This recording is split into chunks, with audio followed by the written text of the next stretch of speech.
It's been a long and contentious history in the United States. When we were founded as a country, it was only white men who had access to any sorts of positions of power, who were the only ones who could decide, who could vote.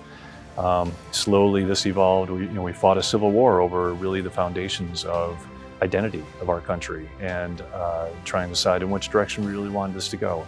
We decided that this was going to be a country that had to be representative of all of its people. And that has been a very slow process. A lot of the history revolves around the 1960s and the civil rights movement. That's really kind of one of the key milestones of American history. We also talk about the suffragette movement of the 1920s, or that led to the 1920s ability of women to vote in the United States. But the 1960s is really more recent in our mind. Now, at that time, we had a large percentage of our population who was African American. We had other minorities who didn't practically have the ability to vote. There were, after the Civil War, there were literacy tests, for instance, for people to come and vote. They had to prove that they had a certain understanding of American political structures before they were allowed to vote. This is a double standard. This was not applied to white men who could go and vote without any sort of restrictions.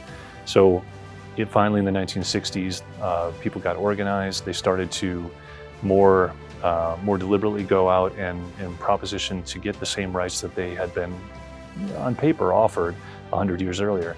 And finally they drew the awareness of the American people, and through mass organization and effective leadership, they were able to get these two acts that I mentioned, the Voting Rights Act and the Civil Rights Act, and enshrine in very clear language that things like literacy tests and all of the other discriminatory practices that existed for the last 100 years were contrary to really what we were trying to do in America, which is make sure that everybody has the right to vote. Everybody has the right to be a part of the process and to have a say in how their country is run for their own benefit.